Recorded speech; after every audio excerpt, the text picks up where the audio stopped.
Hey pioneers, and welcome back. Hope you had an amazing week.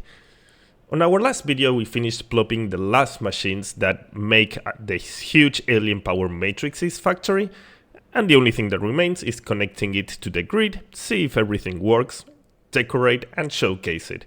So let's get our hands dirty and turn this factory on. I connected everything to the power grid, so let's turn this bad boy on together and see what happens.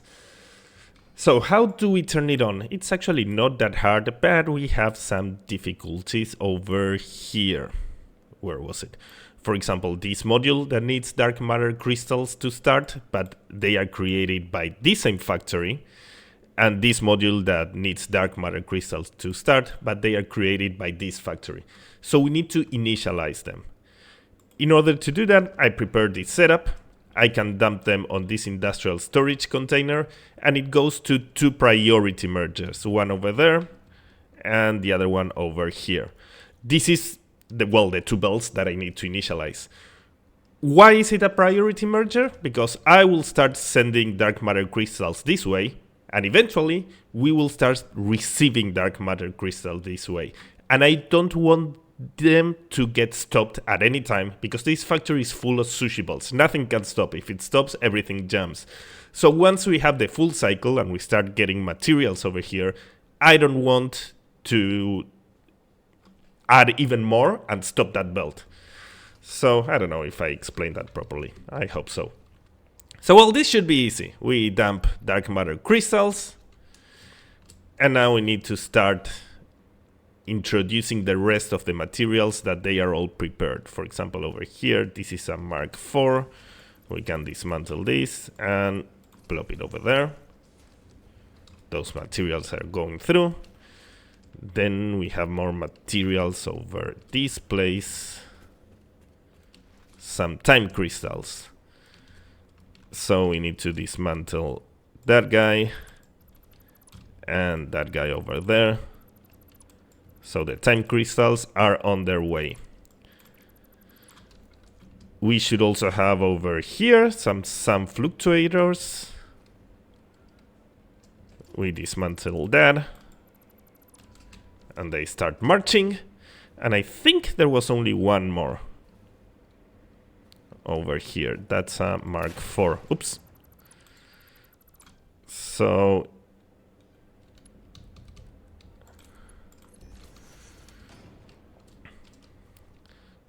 in theory, everything should come to life in a couple of minutes. Let's see how we are going over here. This is the first one we activated. It's still missing crystal oscillators. That makes sense because that's the slowest belt. But they are already arriving. Okay, we got one activated. Two activated.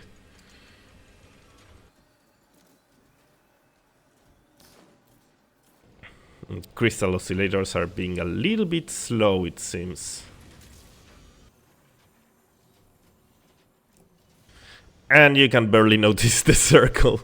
Well, they are not all activated. This one is starting on. At the beginning there will be a difference because the aluminum sheets come in faster belts. That's why it accumulated more materials. Once everything is working, I will probably clear all of these buffers, so they always remain as empty as possible. Is that a circle? Kinda. And how are we doing here on the power shards? These are already at 100%, 100%, 100%. Yeah, this one seems to be working okay. So that means that these particle accelerators should already be at 100, well 98. It might need some time. Let's wait a little bit.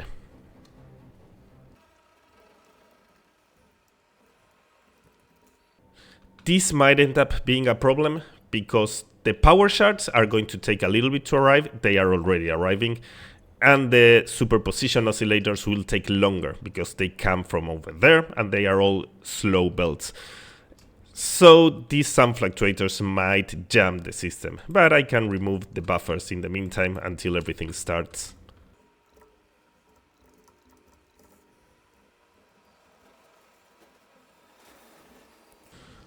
We are already starting to get some dark matter crystals back, and we can see how, because of the priority merger, this belt is never stopped. Maybe I could dismantle this. How many dark matter crystals we have? 57. Yeah, that's kind of a lot. This one can go away. And how are we doing on the other side? 35. Let's leave it like that a little bit and then I'll dismantle it. But yeah, we can see that we are already getting some dark matter crystals.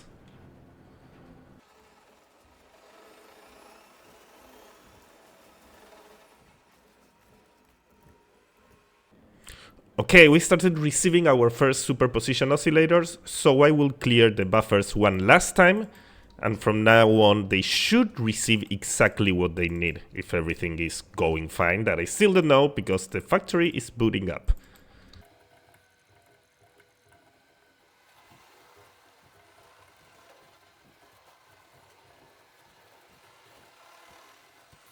Well, everything seems to be working, but well, this one's got to 100%.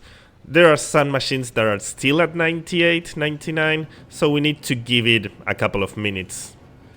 But I feel like, for example, this one is not stopping. I feel like it worked. Let me just wait a little bit. It's alive! It took around 10 minutes, mostly because of the superposition oscillators. It took a long time to arrive all of the ones that I expected, and that's probably because they are coming through Mark 1 belts from far away. They do a whole loop all around that structure, so yeah, it took some time.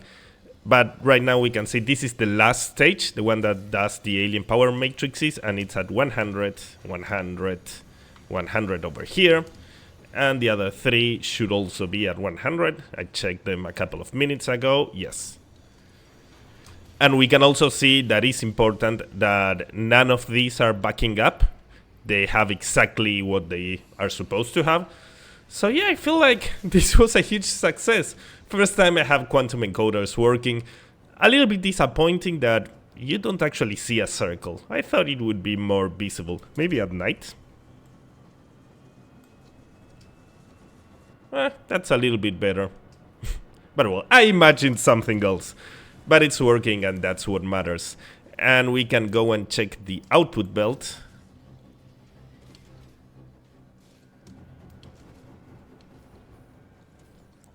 And we should be seeing over here, there we go, some alien power matrices going through. So yeah, we've got it. Now I need to decorate all of these. That's going to take ages, and then let's do a factory showcase. No. It's not working. Several hours have passed, I started decorating, and every now and then I go and check all of the machines. And well, the last stage is working at 100%, which made me think everything is alright. But these particle accelerators that are processing the dark matter residue, well, now this one is working at 100, this one is working at 98, and let's see this one, it's also at 100. Maybe it's about to stop. What's going on? I babysit them for a long time, and most of the time they are at 100%, but at one point they miss one time crystal and they shut down for a little amount of time, which makes it go to 98 like this one, then back to 99 and back to 100.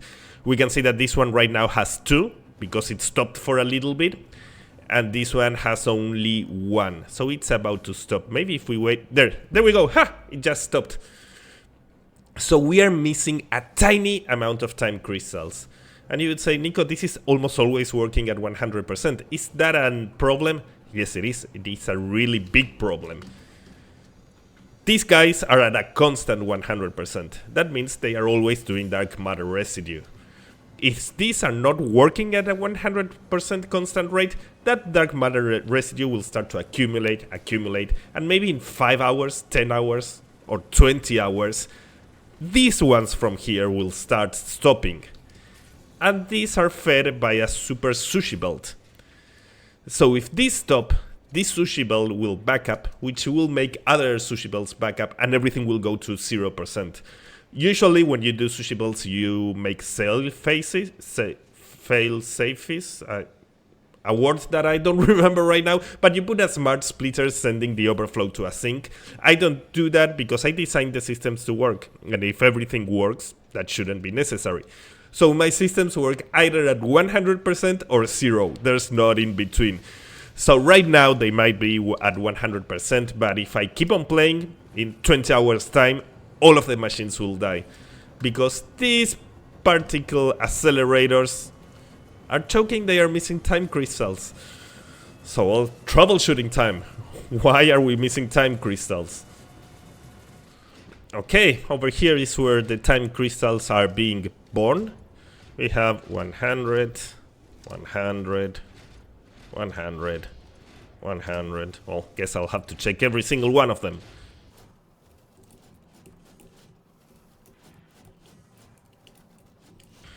All of these seem to be working at 100%. I honestly wish they weren't, because if they are not working at 100%, at least I know where the error is. We have more over here, so let's check these ones.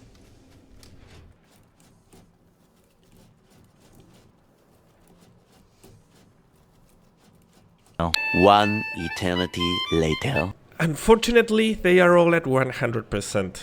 That means that I'm creating all of the time crystals I expected to create. That means that the error is a more complex error. And well, my first thing I could think of is this huge load balancer that I made like 3 videos ago is failing. It's supposed to be sending 191.8 to one side and 13.2 to the other. But I remember testing this one because it was annoying to test. It took like more than 1 hour. I had to throw like 20,000 screws and count the outputs, and it worked. So, well, we are using a lot of sushi belts. Maybe one of them was miscalculated and it's not capable of bringing all of the materials. Let's just follow this belt of time crystals and see how it behaves. Just by watching the movement, we can get an idea of if something is wrong. So far, so good. Over here, we are merging with reanimated Sam. Yep. And we can see that there are gaps. We are looking for a belt that is choking, that doesn't have enough throughput. Over here, we are removing the time crystals. Oh yeah, I remember. This thing over here is supposed to send 2/3 of the time crystals over here and 1/3 of the time crystals over there. And it's stopping. Ha! I think we found it. Let me check my notes. Because I don't remember what we are doing that, but I have a beautiful diagram, I don't know if you can see it, with all of the sushi belts. In theory, we have... Why am I so untidy over here? 181.8 time crystals over here. And we are dividing by 3. So 60.6. Each of these belts should be Mark 2. Mark 2, Mark 2, Mark 2. That's okay. So this is 1/3, and this would be 2/3. So that would be 60.6 times 2. That should be 121.2. And it's in a Mark 2. I'm supposed to be sending 121, but this is capped at 120. That means that there's 1.2 less time crystals. In theory, if I update this to a Mark 3, this should clear out. Do we have a Mark 3 over here?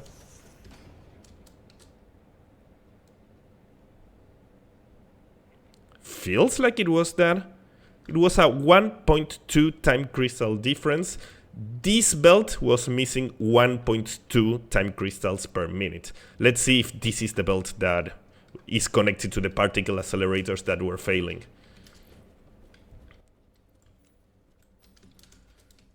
It goes over here. It turns into this sushi belt.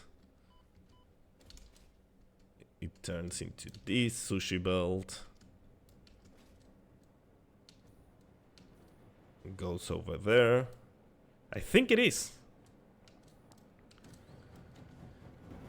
And well, it goes to this balancer that's dividing between these particle accelerators and those. Maybe those were also not working at 100%. But yeah, that means that probably now it will start working at 100.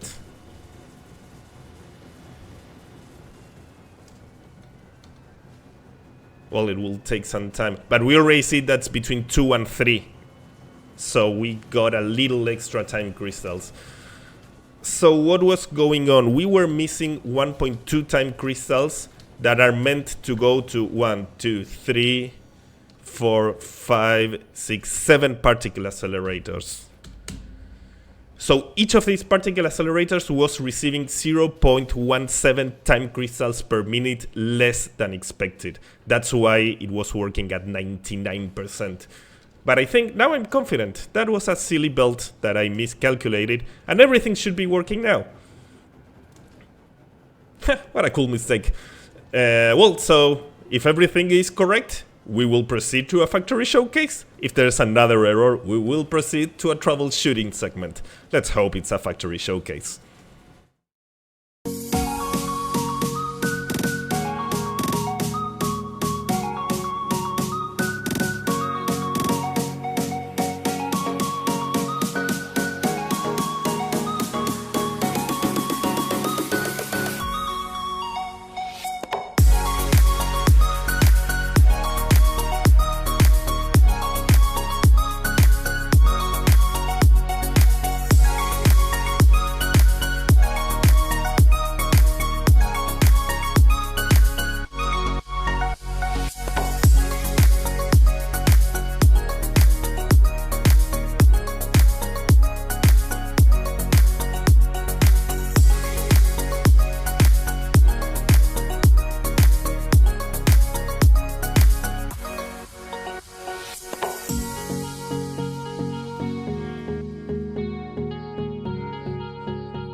We are online, and I'm extremely happy with the result. Designing and building this factory was a blast. But now, I always make my best to not spread misinformation on my channel, and I actually did. I got programmable splitters completely wrong, so let me amend my mistake and explain you why they don't work as I described. Here we are in our output sushi belt. And what did I try to do? I wanted to send 50% of the raw quartz to that side, 50% to that side, and let the alien power matrices go through. So to do that, I had set up a programmable splitter like this, and I assumed that the raw quartz would be equally divided and the alien power matrix would just go through, but it doesn't work that way. Programmable splitters don't keep track of what materials have gone through. They are pretty dumb.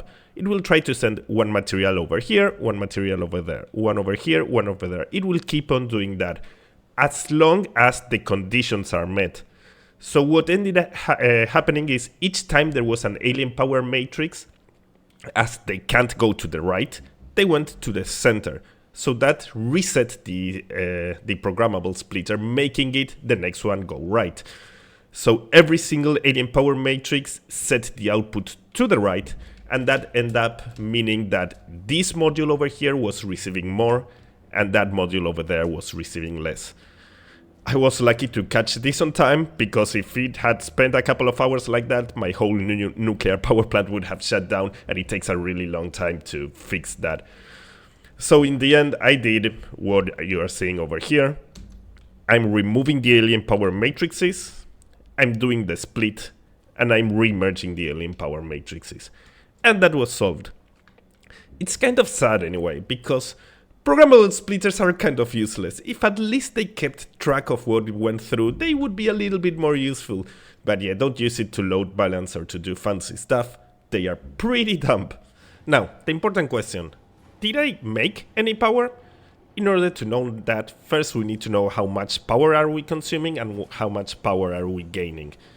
I have two grids, the unstable one and the stable one, so I need to calculate both. For the stable one, it's really easy. I can simply shut it down, so I isolate it from the rest of the world, and by checking a power pole, I already have the max consumption. In this case, it's not equal to the consumption because I have a couple of lights in night mode, but at night these two are the same. So 7626.7, 7626.7. For the unstable one, unfortunately, you can't do this trick, because if I disconnect it and I check over here, that doesn't tell you anything at all. So in this case, I need to calculate it. For each machine, I go and I check out the maximum, the minimum, I add those two values divided by 2, and that's the average.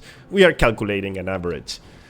And I placed all of that in my spreadsheet. The consumption of each of these machines, I multiply it by the number, and then I do the sum of everything, and that's the total consumption of my unstable grid. That it's an average, of course.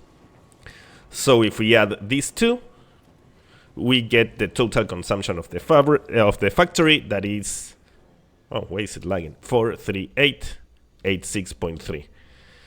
Now, how much are we gaining? In order to do that, we can check over here. Oh, this is still off. Both are off. Danger. The power boost is 776.122.2. So we start by the number 76. I already forgot. 122.2. 122.2. Now, I have two alien power augmenters, and just by plopping them, each one gives you 500 megawatts. So both of them give you 1000. We need to remove that. So we remove the 1000. And now usually they give you 10%, and now they are giving me 30. So I'm only interested in the 20% increase. So I need to divide this by 3 and multiply it by 2. So this difference is how much power I'm gaining, 6 gigawatts. That's nothing. But actually I thought I was going to lose power, that this would be a net negative. So that's good news. And there are some considerations that you have to do. For example, I'm also creating some other parts. Creating parts consumes power, so it's not that I'm only doing alien power matrices. And there's also the fact that I chose to separate these grids, but that's because I like having a straight line. But of course, this is not good for alien power augmenters. They give you more power if they have more power. So if I only decided to short circuit these both grids, now this number will fluctuate, let's say 110 with 200, 110 and 200. That means that I would be gaining almost 29 gigawatts, and that's another story. It starts scaling up. And I'm also planning to add more power plants in my world, because I want to have one power plant of each fuel type, and I'm still missing plutonium, fixonium, coal, fuel. I think I'm missing some. So by the end, this will be gaining a lot of power. But you might ask, is it worth it? Not really. In order to gain power, you need to have a huge grid, and if you have a huge grid, you could easily finish the game. It's worth it if you had fun doing it, if it's something you want to do, like most of the stuff in this game. Don't see it as a means of getting more power, just see it as something cool and interesting you can do. I had a blast building this, so for me it was absolutely worth it. And I guess also that if you want to break the record of how much power you can produce, there's a lot of people that want to do as much as they can. In these cases, it would be good, because it's better to just double what you're doing rather than keep on adding power plants. So it has its use cases, but it depends on the pioneer. For me, this was really fun, and I'm glad. And with that, we wrap up today's video. Hope you guys had fun and learned something. And if you like this type of content, please try to support the channel just by leaving a like or a comment. It really helps with the algorithm and gets these videos being seen by more people. Hope you guys had fun, and I'll see you on the next one.